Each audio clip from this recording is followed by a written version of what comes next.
A customer types a simple question into the chat window. "What is my account balance?" The AI agent responds instantly. "Your balance is $47,293. The customer stares at the screen in disbelief. But behind the scenes, the truth is different.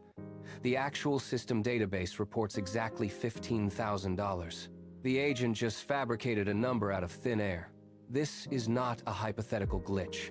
Enterprises deploy agents, watch them hallucinate on day one, and are forced to pull the plug at a massive financial cost. To deploy agents safely, you must stop treating them like storytellers and start treating them like engineers. The first line of defense is Pattern 1, Retrieval Guardrails. You must never let an agent generate answers it should simply look up. Instead, you force the agent to call your internal APIs for critical data like account details, pricing, or order status. Think of it as a rigid leash. If the agent calls the balance API and receives $15,000, the guardrail ensures it cannot hallucinate a different figure. By grounding the model in hard data from your own systems, you eliminate the possibility of creative fiction where accuracy is the only metric that matters. Second, we implement confidence scoring.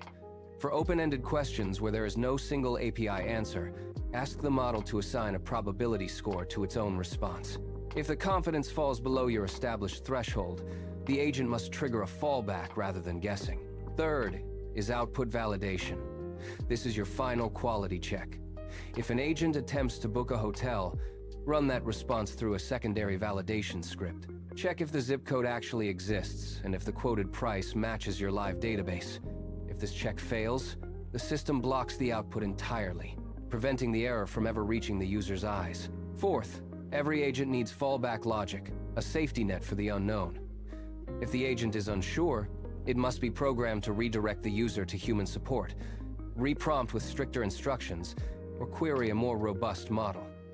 Never let an agent guess in silence. Finally, Pattern 5, human approval. For high-risk actions like processing a $500 refund or modifying sensitive compliance settings, the system must pause. It generates a review request, and a human must click Approve before the transaction executes. This keeps the human in the loop for the moments that carry the most significant financial or legal weight. To master this, follow this logical framework. If you can retrieve the answer, use Pattern 1. If you cannot, check if the risk is low and apply Patterns 2 and 4. If you have the means to validate the output, always add Pattern 3. And if the action involves money, sensitive data, or compliance, you must enforce Pattern 5. This is how you move from experimental AI to enterprise-grade reliability. It is a structured hierarchy of safety that ensures every interaction is governed by rules, rather than the whims of a large language model. Consider a bank customer asking about an unrecognized charge. Without these guardrails, the agent might invent a merchant name and a fake date, destroying user trust forever. But with these 5 patterns, the agent retrieves the real transaction, flags the unknown merchant, and routes the ticket to the fraud team. The response is precise, verified, and safe. Your agent stops acting like a storyteller and starts acting like an engineer. Build with confidence.